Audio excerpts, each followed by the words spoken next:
Seminole Ridge is a ball control team, and Wellington has been pretty much that, tried to do that all year long. But Seminole Ridge is the epitome of ball control. Matt likes to grind it out. He likes to keep the clock running, shorten the game. So this first series of downs is going to be extremely interesting, and it looks like Seminole Ridge is going to get the ball first. Seminole Ridge may have a weakness in, even though a team with 7-1 shouldn't have too many weaknesses, but last week they gave up 312 yards in rushing to Park Vista. Now, a good running back there, but still, that's more than you would expect a defense like that to give up. Right. And you made the point, though, that they gave it up to probably one of the two best running backs in the county.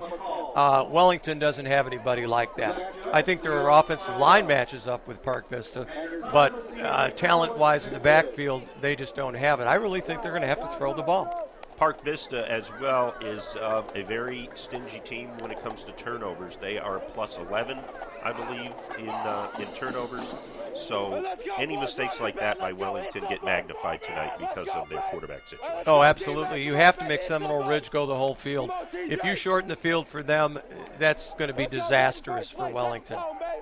So Wellington has their work cut out for them tonight, but they do have some very good players, and football is a team sport, and that's the reason we play, is to see what happens.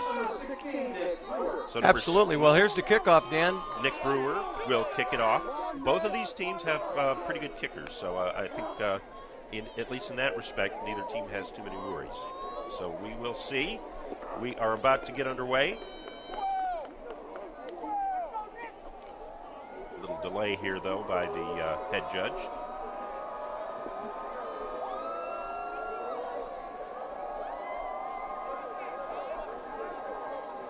I'm not entirely sure what's the officials are walking around about something, but I'm really not sure what it is. The red referee's back in the end zone. May have been the clock. The clock was showing 1:20 when it should have been 12 minutes. That might have been it, although Wellington probably was going to hope it's 1:20. We shall see. Kickoff coming soon.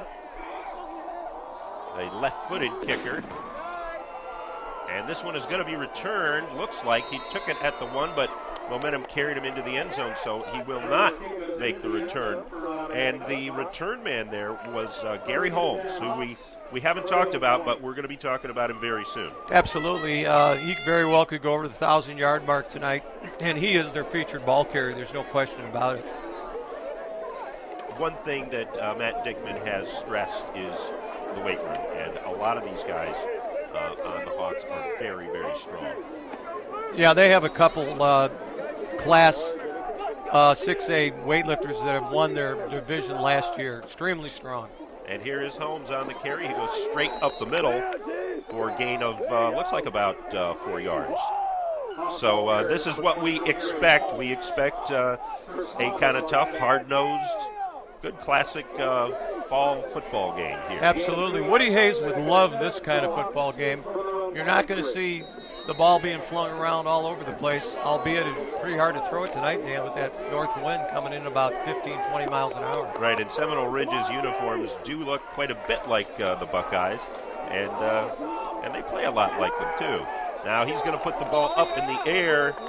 Right there was Trevor Vanskoy, the quarterback for the Hawks, and that one is over the head of number 83, Anthony Brown. Now, that pass would indicate why they run the ball so much, because with the wind, you don't expect to see the ball overthrown on a flat pass to the wide receiver, but they saw something in the film. They wanted to take advantage of it, and now Wellington's gone 3rd and long. Yeah, it looks like about 3rd and 7. Off the right side, there goes Holmes, and he's got some running room, and he's going to be brought down, but not until he picks up the first down. I was going to say, Bill, earlier on that the wind could really influence the throwing passing attack if either team really had a passing attack.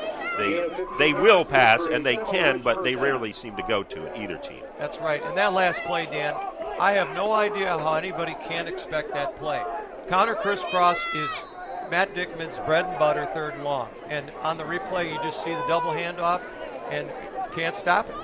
And one thing I notice about Holmes, too, is he's a guy who you've got to hit early, because if he gets out in the open, he's got breakaway speed. But here is a big play. Here is a big play by Wellington's defense, a sack, a fumble, and Wellington recovers the football. And that was number 59, Indiana Neary. Great play by the great call by the defensive coach. That would be the head coach, Chris Romano. He came on a blitz, and they were running play action pass, which was really interesting into the wind. I'm not sure that understand why, but anyway, this is what Wellington needs. They need to take this ball and put it in the end zone. Absolutely what they needed. We'll talk more about that defense, who I saw some good things in the win that they had over West Boca. But right now, at quarterback, the freshman, Seminole Ridge, he's going to hand it off to his fullback up the middle, and it looks like it's going to be about 3. Yeah, the straight veer play, which is just the option play. I don't think you're going to see the young quarterback reading the veer as much. It looked like that time that it was a straight handoff.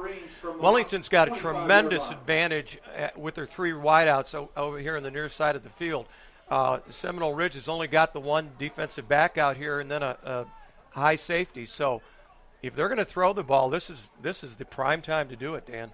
Looks like they got about 2.5 on that play, but just exactly what we predicted. It was LeMay, the fullback, who's going to have to carry the load, and he got the call right away.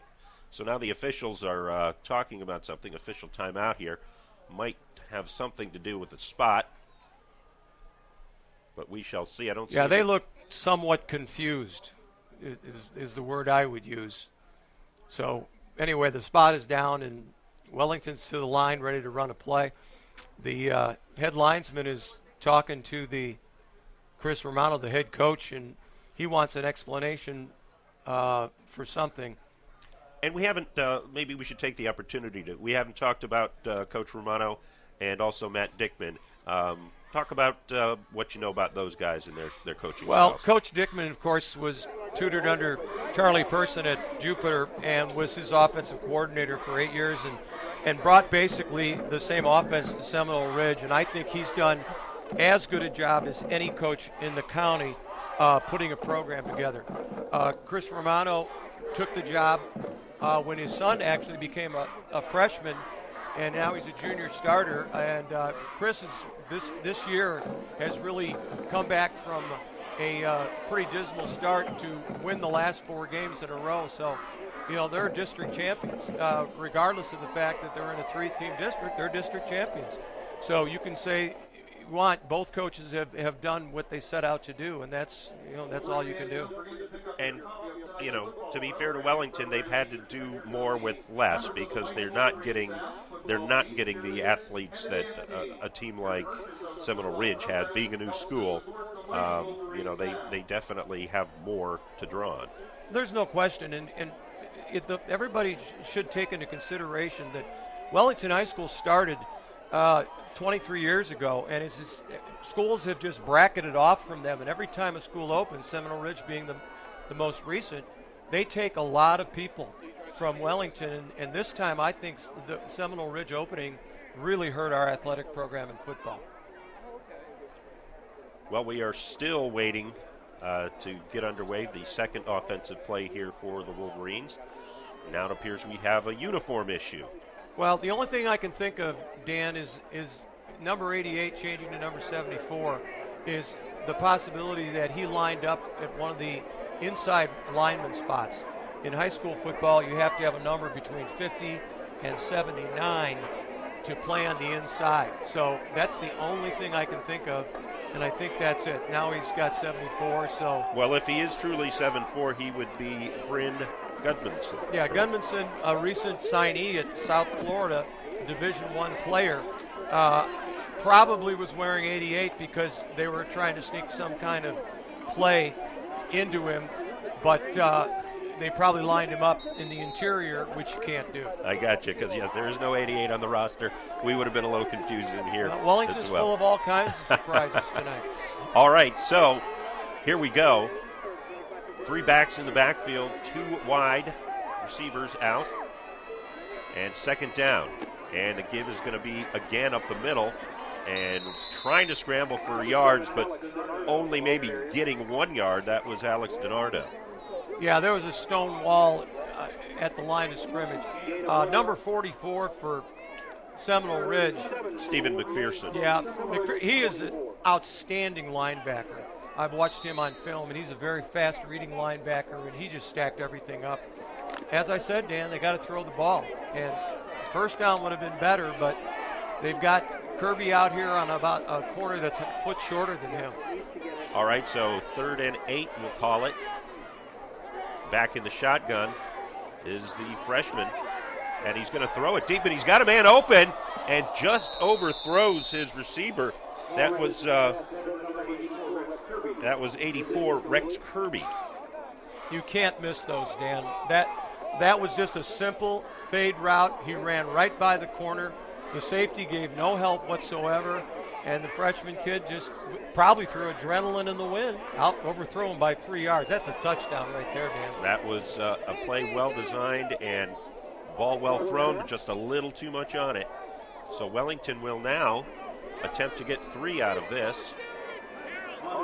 Yeah, it'll really be disheartening if Wellington doesn't come away with any points here. But like I said, they had to take advantage of that. That was huge.